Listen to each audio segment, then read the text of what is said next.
Hello everyone, welcome back to Ajith movie motives YouTube channel. నేను ఈ వీడియోలో రీసెంట్గా తెలుగులో రిలీజ్ అయిన వైఫ్ ఆఫ్ అనిన్వేష్ అనే మూవీని ఎక్స్ప్లెయిన్ చేయబోతున్నాను. అన్వేష్ కాదు, అనిన్వేష్. మూవీ చాలా ఇంట్రెస్టింగ్గా ఉంటుంది. ఎస్పెషల్లీ అక్కడక్కడ వచ్చే ట్విస్ట్ అండ్ టర్న్స్ మాత్రం చాలా థ్రిల్లింగ్గా ఉంటుంది అండ్ కొంచెం కన్ఫ్యూజింగ్గాను కూడా ఉంటుంది. వీలైనంత వరకు ఫోకస్డ్గా వినండి. కొంచెం ఈ మూవీలో అడల్ట్ సీన్స్ ఎక్కువ ఉన్నాయి. వీలైనంత వరకు షార్ట్గా ఫిల్టర్తో మాట్లాడడానికి ట్రై చేస్తాను. Always mind it. Ram Prasad గారు ఈ మూవీలో లీడర్లో నటించారు. ఇంకా ఏ మాత్రం లేట్ చేయకుండా నేనైతే మూవీలోకి వెళ్ళిపోతాను. అంతకంటే ముందు మీకు ఏం చేయాలో తెలుసు కదండి. చిన్న లైక్ అండ్ స్మైల్తో వీడియోని స్టార్ట్ చేసేయండి. Thank you. మూవీ ఓపెన్ అవగానే ఒక అమ్మాయిని ఎవరో దారుణంగా చంపేసి మానసిక ఆనందాన్ని పొందుతున్నారు. ఈ న్యూస్ స్ప్రెడ్ అవుతుంది ఆ ఏరియా మొత్తం. బ్రేకింగ్ న్యూస్ గా వైఫ్ ఆఫ్ అనిన్వేష్ అనే టైటిల్ కార్డ్ తో కట్ చేస్తే ఆ ఏరియా సబ్ ఇన్స్పెక్టర్ దగ్గరికి అనిన్వేష్ అనే ఒక అతను వస్తాడు. అంతకంటే ముందు మీకు ఇంకో కొన్ని క్యారెక్టర్ని ఇంట్రడ్యూస్ చేస్తాను. ఈమె పేరు మైథిలి, ఇతని పేరు ధనుష్. మైథిలి ఒక అనాథాశ్రమంలో ఉంటుంది. ధనుష్ కూడా ఒక అనాథ కావడంతో ఇప్పుడు బాగా చదువుకుని ఒక మంచి పొజిషన్ లోకి వచ్చిన తర్వాత డొనేషన్ ఇవ్వడానికి వచ్చింటాడు. చిన్నప్పటి నుంచి నేను కూడా అనాథనే, అందుకనే మనీ ఎంత అని పక్కన పెడితే పిల్లలకి ఇది ఉపయోగపడితే చాలని డొనేషన్ ఇవ్వడానికి వచ్చానని చెప్తాడు. అందువల్ల అనాథాశ్రమంలో ధనుష్ కి మంచి పేరు ఉంటుంది. అదే ఆశ్రమంలో ఉన్న మైథిలిని చూసి ధనుష్ ఇంప్రెస్ అవుతాడు. ఇక్కడే ఉన్న చిక్ ఏంటంటే మైథిలికి మాటలు రావు, తను మూగ అమ్మాయి అయినప్పటికీ చూడడానికి చక్కగా అందంగా ఉండడంతో ధనుష్ ఆ అమ్మాయిని పెళ్లి చేసుకోవాలనుకునే అప్పటి నుంచే ఆ అమ్మాయిని ఫాలో అవ్వాలనుకుంటాడు. కట్ చేస్తే ఇంతకు ముందు సబ్ ఇన్స్పెక్టర్ దగ్గరికి అనిన్వేష్ అనే ఒక అతను వచ్చాడు అని చెప్పాను కదా, అతనే ఈ మూవీలో హీరో. అతను ఇన్స్పెక్టర్ దగ్గరికి వచ్చి, సార్ ఎలాగైనా నన్ను మీరే కాపాడాలి, ఈ సిచ్యువేషన్ నుంచి నన్ను ఒకటి చంపాలనుకుంటున్నాడని అసలు ఏం జరిగిందో చెప్తాడు. ఏం జరిగింటుందంటే అనిన్వేష్ ఒక అమ్మాయిని పెళ్లి చేసుకుని ఉంటాడు. పెళ్ళైన కొద్ది రోజులు బాగానే ఉంటుంది కానీ సడన్ గా ఒక రోజు అనిన్వేష్ భార్య, నాకు సెక్సువల్ సాటిస్ఫాక్షన్ లేదు, అయినా నీ హ్యాపీనెస్ ఎప్పుడు చూసుకుంటావు, నా గురించి ఎప్పుడు పట్టించుకొని అనిన్వేష్ తో గొడవ పడేది. అనిన్వేష్ కూడా నాలోనే లోపం ఉందేమో, నాలో ఏదో ప్రాబ్లం ఉందని అనుకుని మంచి పోషకాహారం తీసుకోవాలనుకుంటాడు. కానీ ఇది రోజు రోజుకి పెరుగుతోంది. వాళ్ళ భార్య ఎప్పుడు అనిన్వేష్ ని చీకొట్టి, నీకు బాడీ లేదు, నువ్వు బాగా ఉండవు, నీకు అందం లేదు, ఇలాంటివన్నీ మాట్లాడుతూ అవమానిస్తూ ఉండేది. రోజులు గడుస్తున్న కొద్దీ అనిన్వేష్ భార్య చాలా నీచంగా ప్రవర్తిస్తోంది. భార్య పేరు విచలత. మందు సిగరెట్ భర్త కళ్ళ ముందు ఉన్నాడని కూడా చూడకుండా సిగరెట్ తాగుతూ అవమానపరుస్తూ, అతను రైస్ లో ఉప్పు లేదని చెప్తే ఉప్పు లేదా, కారం బాగా తిను అని ఇంకా కొంచెం కారం వేసి నోట్లో తురికేది. చాలా ఇబ్బందిగా ఫీల్ అయ్యేవాడు. కానీ విచలిత మీద అపారమైన ప్రేమ ఉండడంతో ఎంత టార్చర్ పెట్టినా కూడా భరించేవాడు, బయటికి ఏం చెప్పుకోకుండా లోపలనే. ఆ రోజు వాళ్ళిద్దరూ పెళ్లి రోజు కావడంతో ఎంతో ఎగ్జైటెడ్ గా అనిన్వేష్ తన భార్య కోసం గిఫ్ట్ తీసుకుని ఇంటికి వస్తే భార్య ఏమో ఇంట్లోకి వేరొక అతన్ని తీసుకొచ్చి ఉంటుంది, పక్కింట్లో ఉన్న రాబర్ట్ని చూసి అనిన్వేష్ షాక్ అవుతాడు. ఏంటిది అని అడిగితే విచలిత, ఏమండి అతను అది ట్యాప్ రిపేర్ అయితే రెడీ చేయడానికి వచ్చాడు, కావాలంటే చూడండి అని అతన్ని అక్కడ నుంచి పంపించేస్తుంది. రాబర్ట్ని పరిచయం చేసి పక్కింట్లోనే ఉంటాడని. కానీ వీళ్ళిద్దరి మధ్య ఏదో ఉందని అనిన్వేష్కి అర్థమవుతుంది. అదే రోజే ఆఫీస్కి వెళ్ళి తిరిగి వచ్చేసరికి అనిన్వేష్ తన భార్య విచలిత పక్కింట్లో ఉన్న రాబర్ట్ తో ఇంటిమేట్ అవుతూ ఉంటుంది. ఇదంతా చూసి అనిన్వేష్ హార్ట్ బ్రేక్ అయిపోతుంది, చాలా ఏడుస్తాడు. కళ్ళ ముందే వీళ్ళు చేస్తున్నదాన్ని చూస్తున్న అనిన్వేష్ ఏం క్వశ్చన్ చేయడు. విచలితని తిట్టడానికి కూడా మనసు రావట్లేదు అతనికి. ఆ తర్వాత ఒక రోజు విచలిత రూమ్ బయట గిఫ్ట్ బాక్స్ రింగ్ చూడడంతో, ఆ రోజు గిఫ్ట్ తీసుకోవడానికి వచ్చాడు నాకు ఇవ్వడానికి, నేను రాబర్ట్ కలిసి ఉండడాన్ని చూసాడేమో రాబర్ట్ ఫోన్ చేసి, నా భర్త నీతో కలిసి ఉండడం చూసేశాడు, నాకేం చేయాలో అర్థం కావట్లేదు, వాడి కోసం నేను నిన్ను వదులుకోను, అసలే నీది జిమ్ బాడీని ఐడియా, నా భర్తని చంపేద్దామా, నేను ఎలాగోలాగా ఫుడ్లో పాయిజన్ పెట్టి చంపేస్తాను, మిగతాదంతా నువ్వు చూసుకో, బాడీని ఎక్కడైనా తీసుకెళ్లి పడే అని చెప్తుంది. రాబర్ట్ కూడా దీనికి ఓకే అంటాడు, నాకు కూడా కావాల్సిందిదే, నీ భర్త కూడా అడ్డుగా లేకపోతే మనం హ్యాపీగా ఉండొచ్చు కదా అని. అయితే తను ఫోన్లో మాట్లాడుతున్నదంతా అనిన్వేష్ వింటాడు. విని నా భార్య నన్ను చంపడానికి ప్రయత్నించిందా అని చాలా ఎమోషనల్ అయ్యి, ఆ తర్వాత కొంతసేపటికి భార్య ఫుడ్ తీసుకొస్తే తినమని ఫోర్స్ చేసిన పైకి ఏం తెలియనట్టు నటించి ఇంకేం చేయాలో అర్థం కాకుండా ఇప్పుడు సబ్ ఇన్స్పెక్టర్ దగ్గరికి వచ్చి కంప్లైంట్ ఇచ్చింటాడు. నా భార్య ఫోటో అండ్ రాబర్ట్ ఫోటో మీకు పంపించాను, ఎలాగైనా వాళ్ళిద్దరు నంబర్స్ కూడా అందులో ఉంది, కాపాడండి, నా భార్యను మాత్రం ఏమనకండి, జస్ట్ వార్నింగ్ ఇచ్చి వదిలేయండి అని చెప్తాడు. కొంత డబ్బులు ఇచ్చి ఇన్స్పెక్టర్కి లంచం. అనిన్వేష్ ఒక మిమిక్రీ ఆర్టిస్ట్ కావడంతో సెలబ్రిటీలాగా మిమిక్రీ చేసి చూపిస్తాడు వాళ్ళిద్దరికి అక్కడ. అంటే లైక్ చిరంజీవి గారిది, నాగార్జున గారిది, వైఎస్ జగన్మోహన్ రెడ్డి గారిది ఇలాంటివి. అనిన్వేష్ తన భార్య దగ్గర పడుతున్న నరకాన్ని మొత్తం ఇన్స్పెక్టర్ అర్థం చేసుకుని వీడు ఎలా భరిస్తున్నాడో ఏమో, త్వరగా ఈ కేసును సాల్వ్ చేయాలని తన భార్య విచలితకు ఫోన్ చేస్తాడు. నేను సబ్ ఇన్స్పెక్టర్ వరదరాజులు మాట్లాడుతున్నాను, నువ్వు నీ బాయ్ ఫ్రెండ్ రాబర్ట్ కలిసి నీ భర్తనే చంపాలనుకుంటున్నారా అని క్వశ్చన్ చేస్తే, సార్ ఏం మాట్లాడుతున్నారు మీరు, నేను నా భర్తను చంపడం ఏంటి, వాడు ఒక పెద్ద సైకో, వాడు మీ దగ్గర ఏం చెప్పాడో తెలియదు కానీ యాక్చువల్గా ఏం జరిగిందో నేను చెప్తాను మీరు వినండి అని జరిగింది ఎంతో చెప్తుంది. ఇక్కడే రివీల్ అయ్యే ట్విస్ట్ ఏంటంటే నిజానికి విచలిత సైకో కాదు, అనిన్వేషే సైకో లాగా బిహేవ్ చేస్తూ ఉంటాడు సెక్సువల్ సాటిస్ఫాక్షన్ కోసం. ఎప్పుడు పడితే అప్పుడు టైంతో సంబంధం లేకుండా విచలితాన్ని ఫోర్స్ చేసేవాడు. విచలిత నరకం అనుభవించేది, ఇంట్లో నుంచి బయటికి వెళ్ళడానికి కూడా భయపడేది. ఎంతలా అంటే చిన్న ఎగ్జాంపుల్ చెప్తాను, విచలితకి డైపర్ వేసి మరీ వెళ్ళేవాడు. అంతలా విచలిత మీద అనుమానపడుతూ ఇంట్లోకి కూరగాయల వాడు, పాలవాడు వచ్చినా కూడా వాళ్ళని చూడకుండా వాళ్ళు వచ్చి వెళ్ళిపోయిన తర్వాత వెళ్ళమనేవాడు. బయటికి వెళ్ళి తిరిగి వచ్చేసరికి నువ్వు ఇప్పుడు ఎలా ఉన్నావో అలాగే ఉండాలని కండిషన్స్ పెట్టి మరీ వెళ్తాడు.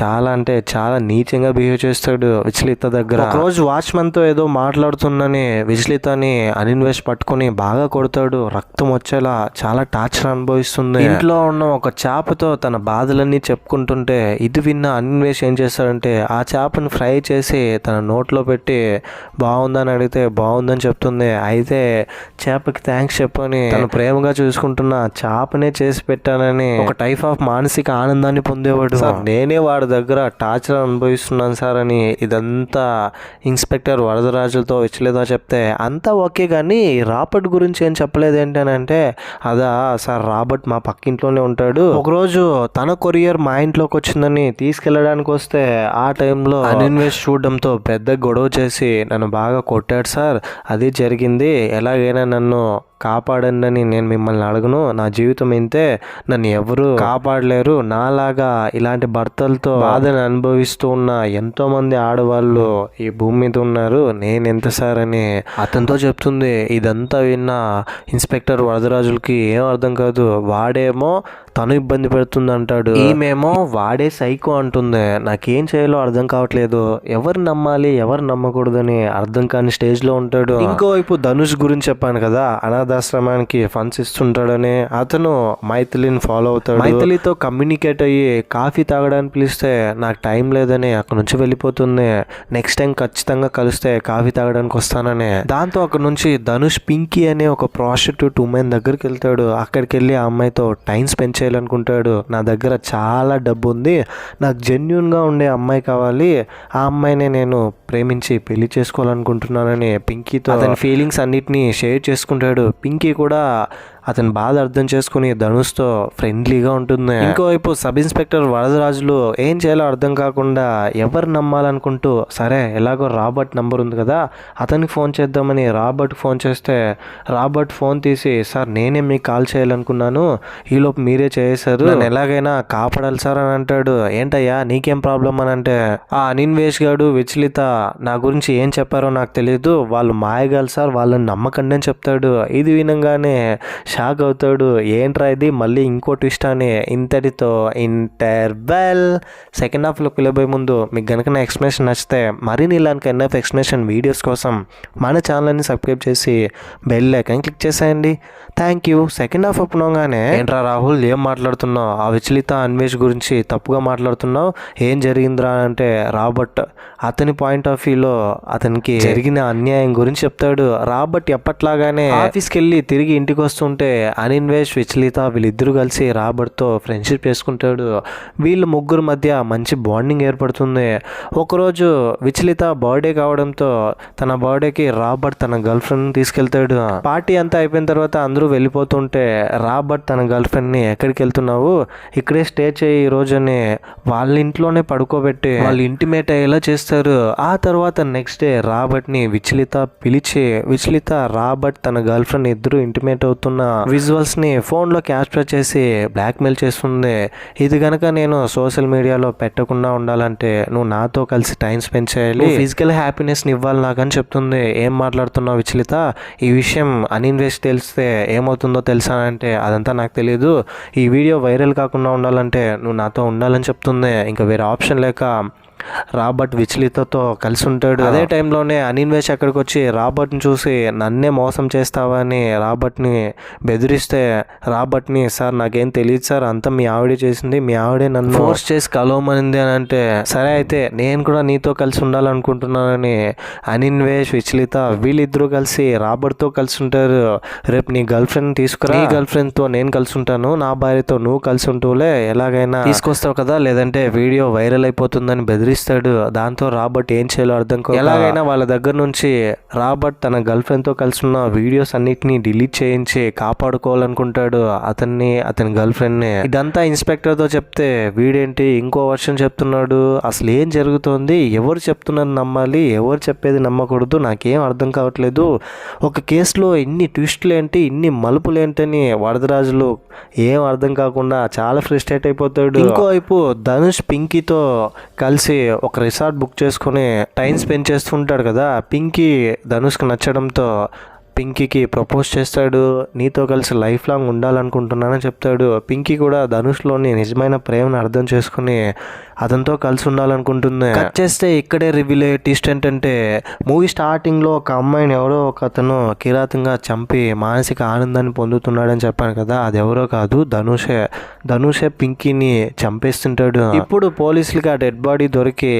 Post mortem పంపించుంటారు. ఫారెన్సిక్ రిపోర్ట్స్ వచ్చిన తర్వాత డాక్టర్స్ అందరూ ఏం చెప్తారంటే సబ్ ఇన్స్పెక్టర్ వరదరాజులకి ఈ అమ్మాయిని ఎవరు చంపారో కానీ చాలా పకడ్బందీగా ప్లాన్ చేసి ట్రాప్ చేసి మరి ఈ అమ్మాయిని బుక్ చేసుకుని చంపారు. ఈ అమ్మాయి ఒక ప్రాస్టిట్యూట్ ఉమెన్, చంపిన వాడు ఒక సైకోపాత్ అయినా ఉండాలి. ఇదే విధంగానే ఇంతకుముందు ఒక అమ్మాయిని చంపాడు, ఒక క్లూ వదిలి వెళ్ళాడు, ఆ అమ్మాయి కాలికి మెట్టెలు తొడిగెళ్ళాడు, దీంతో ఏమైనా మీకు హింట్ ఇస్తున్నాడేమో చూడండి, వాడిని ఎలాగైనా కనిపెట్టండి అని చెప్తారు డాక్టర్స్ వరదరాజులకి. ఎస్ఐ దగ్గర నుంచి ప్రెజర్ వస్తుంది వరదరాజులకి, ఎలాగైనా కేసుని త్వరగా సాల్వ్ చేయమని. అనిన్వేష్ విచలిత రాబర్ట్ ఒక్కొక్కరు ఒక్కో వర్షన్లో వాళ్ళ బాధలు చెప్పుకుంటున్నారు.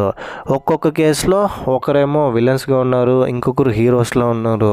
ఇంతకీ వాళ్ళు నిజంగానే అదే అపార్ట్మెంట్లోనే ఉంటున్నారా లేదా అని తెలుసుకోవడం కోసం అనిన్వేష్ చెప్పిన అడ్రస్కి వెళ్ళి వాళ్ళ గురించి ఎంక్వైరీ చేస్తే అపార్ట్మెంట్ బయట ఇస్త్రీ చేస్తే ఒక అమ్మాయి పోలీసులతో అసలు ఈ అనిన్వేష్ ఇక్కడ ఉండడు, ఇతని పేరు అనిన్వేషే కాదు రామకృష్ణ, ఇతని పేరు పాతపడ్డ బిల్డింగ్ లో ఇతన్ని చూశానని ఆ అమ్మాయి చెప్తుంది. ఇదంతా వరదరాజులు చెప్పిన తర్వాత అసలు అందరూ చెప్పిందే అబద్ధమని అర్థమవుతుంది. ఆ అమ్మాయి ఇచ్చిన ఇన్ఫర్మేషన్ ప్రకారం అడ్రస్ డీటెయిల్స్ కనుక్కొని అనిన్వేష్ దగ్గరికి వెళ్తే ఒక పాతబడ్డ ఇంట్లో అనిన్వేష్ కూర్చొని ల్యాప్టాప్లో ఏదో నొక్కుంటూ ఉంటాడు.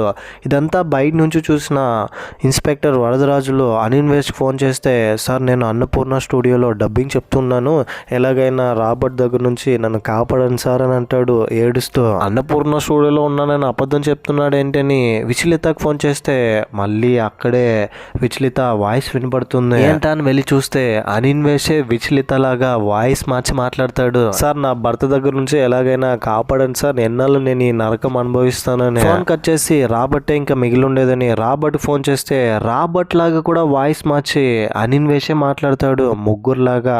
ఇంతకు ముందు ఒక్కొక్క వర్షన్లో ఒక్కొక్క కథ చెప్పింటారు కదా, అది మొత్తం అనిన్వేష్ చెప్పిండదు. లాభం లేదని అనిన్వేష్ ని రెడ్ హ్యాండెడ్ గా పట్టుకోవడానికి అతని దగ్గరికి వెళ్తే అనిన్వేష్ కి అర్థమైపోయి నా గురించి మొత్తం తెలిసిపోయిందని వరదరాజులు తల మీద కొడతాడు ఒక కర్ర తీసుకుని. థ్రెడ్తో కట్టేసి ఒక రూమ్ లోపల వెళ్ళి పడేస్తాడు వరదరాజుల్ని. అతని పక్కన చూస్తే ఒక అమ్మాయి ఉంటుంది. ఆ అమ్మాయిని చూసి నువ్వు విచలిత కదా అంటే లేదు సార్ నా పేరు విచలిత కాదు, నేను ఒక నర్స్ని, నా పేరు సరేని అని చెప్తుంది. పక్కనే రాబర్ట్ లాగా ఒక అతను ఉండడంతో నీ పేరు రాబర్ట్ అని అంటే నా పేరు రాబర్ట్ కాదు సార్ ఆది అని చెప్తాడు. అయితే మీరిద్దరూ ఇక్కడ ఏం చేస్తున్నారు, వాడు మనల్ని టార్గెట్ చేసి ఎందుకు ఇలా ఈ రూమ్ లోకి బంధించి తీసుకొచ్చాడు, నాకేం అర్థం కావట్లేదు అని అనుకుంటుంటే అనిన్వేష్ అక్కడికి వచ్చి సార్ నా పేరు అనిన్వేషే కాదు రామకృష్ణ, వీడు ఏం చేశాడో తెలుసా, ఒక అమ్మాయిని కొట్టి రక్తంలో పడి స్ప్రో కోల్పోయేలా చేస్తే ఆ అమ్మాయిని వీడు రేప్ చేశాడు, వాడి గురించి వదిలేద్దాం, మరి మీరేం చేశాడు, డబ్బు కకృతి పడి ఒక అమ్మాయి కేసుని మర్డర్ కేసుగా రాయకుండా సూసైడ్ కేసుగా రాసి ఆ కేసుని క్లోజ్ చేసావు. నువ్వు చేసింది కూడా తప్పే కదా, చెప్పండి మేడం, వాళ్ళని ఏం చేయమంటావు అని పక్కనున్న సరేనా అని అడిగితే వాళ్ళని ఏమైనా చేసుకోండి, నేనే తప్పు చేయలేదు కదా, నన్ను వదిలే అని చెప్తాడు. మిమ్మల్ని ఎలా వదిలేస్తాను మేడం, మీరు చేసింది ఏమైనా చిన్న పనే? ప్రాణం పోయాల్సిన ఒక డాక్టర్ అయింది ఒక అమ్మాయిని దారుణంగా చంపేశారు నా మైథిలిని అని చెప్తాడు. యాక్చువల్గా ఏం జరిగి ఉంటుందంటే ఇక్కడ ఒక చిన్న ఫ్లాష్ బ్యాక్ చూపిస్తారు. ఫ్లాష్ బ్యాక్ లో అనిన్వేష్ అంటే రామకృష్ణ ఒరిజినల్ నేమ్, రామకృష్ణ ఒక డబ్బింగ్ ఆర్టిస్ట్ గా స్టేజ్ మీద పర్ఫార్మెన్స్ ఇస్తూ ఎంతో కొంత డబ్బులు వెనకేసుకుంటూ బ్రతికేస్తూ ఉంటాడు. అదే టైంలోనే అనాథాశ్రమంలో ఉన్న మైథిలిని చూసి ఇష్టపడతాడు. ఎలాగైనా మైథిలిని పెళ్లి చేసుకోవాలనుకుంటాడు. ఇంకొన్ని రోజుల్లో పెళ్లి చేసుకుందాం అని అనుకుంటున్న టైంలోనే ధనుష్ మైథిలికి దగ్గరయ్యి మైథిలిని ఫాలో అవుతూ మైథిలిని ఒకరోజు ఇంటి దగ్గర డ్రాప్ చేస్తానని రూమ్ తీసుకెళ్లి మైథిలిని రేప్ చేసి చంపేస్తాడు. ఆ తర్వాత ధనుష్ వాళ్ళ ఫ్రెండ్ రాబర్ట్కి ఫోన్ చేసి, అంటే ఇక్కడ ఒరిజినల్ నేమ్ మాది, అతనికి ఫోన్ చేసి అక్కడికి పిలిపించి ఆ అమ్మాయిని చంపేసి వెళ్ళమంటాడు, బాడీని మాయం చేయమని. చివరికి పోలీసులకు బాడీ దొరికి ఆ అమ్మాయి ప్రాణాపాయ స్థితిలో ఉంటే ధనుష్ రాబర్ట్ వీళ్ళిద్దరూ హాస్పిటల్లో ఉన్న శరణ్యతో మాట్లాడి ఆ అమ్మాయిని చంపించేస్తారు. ఇన్స్పెక్టర్ వరదరాజులు ఈ కేసుని సూసైడ్ కేసుగా భావించి కేసును కొట్టేస్తాడు. కానీ మైథిలిని ధనుష్ రేప్ చేశాడని రామకృష్ణకు అర్థమవుతుంది. మైథిలి పక్కనే ఒక బ్లైండ్ అమ్మాయి ఉంటుంది. ఆ అమ్మాయి ధనుష్ ఆశ్రమానికి ఎప్పుడు వచ్చినా ఒక సెంట్ స్మెల్ ని గుర్తు పెట్టుకుని మైథిలి బాడీ పక్కనున్న చున్నీలో కూడా అదే స్మెల్ రావడంతో ఖచ్చితంగా ఇది ధనుషే చేశాడని, ధనుషే చంపేశాడని ఆ అమ్మాయి రామకృష్ణతో చెప్తే రామకృష్ణ ఇలాంటి వాళ్ళని బ్రతకనివ్వకూడదని ఎంతలాగో ప్రేమించిన మైథిలిని మర్చిపోలేక రోజు రోజుకి బాధను అనుభవిస్తూ వీళ్ళ మీద పగబట్టి వీళ్ళందరినీ చంపడానికి ఈ విధంగా ఫోన్లో ఒక్కొక్కరిలాగా మాట్లాడి వరదరాజుల్ని ఇక్కడికి పిలిపించుంటాడు. వీళ్ళని కూడా ఇక్కడ తీసుకొచ్చింటాడు చంపేయడానికి. అండ్ ధనుష్ ఇలా చేశాడని ధనుష్ని పెట్రోల్ పోసి కాల్చి చంపేస్తాడు. నా మైథిలి కూడా ఇలాగే అరిచింటుంది కదరా, పాపం తనకి మాటలు రావు, ఎంత బాధపడిందో ఏంటో అని గుర్తు తెచ్చు. ఇదంతా రామకృష్ణ వీళ్ళందరితో చెప్తాడు, మీరు తప్పు చేశారు, మీకు శిక్ష పడాలని. దాంతో రామకృష్ణకి ఒక పోలీస్ ఆఫీసర్ హెల్ప్ చేసింటాడు, అతను చూపిస్తారు. అతను వీళ్ళందరికీ శిక్ష పడేలా చేస్తారు. తప్పు చేసిన వాళ్ళకి శిక్ష పడాల్సిందే అని. ఇంతటితో ఈ మూవీ కూడా ఎండ్ అయిపోతుంది. ఈ మూవీపై మీ ఒపీనియన్ ఏంటి, నా ఎక్స్ప్లెనేషన్ మీకు ఎలా అనిపించింది అనే దాన్ని ఏదో ఒకటి కింద కమెంట్ బాక్స్లో తప్పకుండా నాతో షేర్ చేసుకోండి. మూవీ అంతా బాగానే ఉంది కానీ మరీ అడల్ట్ టచ్ ఎక్కువైపోయిందండి. కొంచెం అడల్ట్ సీన్స్ తగ్గించుంటే బాగుండేది. అండ్ బూతులు కూడా. కాన్సెప్ట్ అయితే బాగుంది.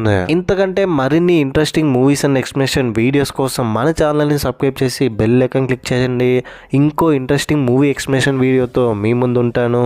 అంతవరకు సేఫ్గా ఉండండి, నవ్వుతూ ఉండండి, నవ్విస్తూ ఉండండి. Thank you. జై హింద్.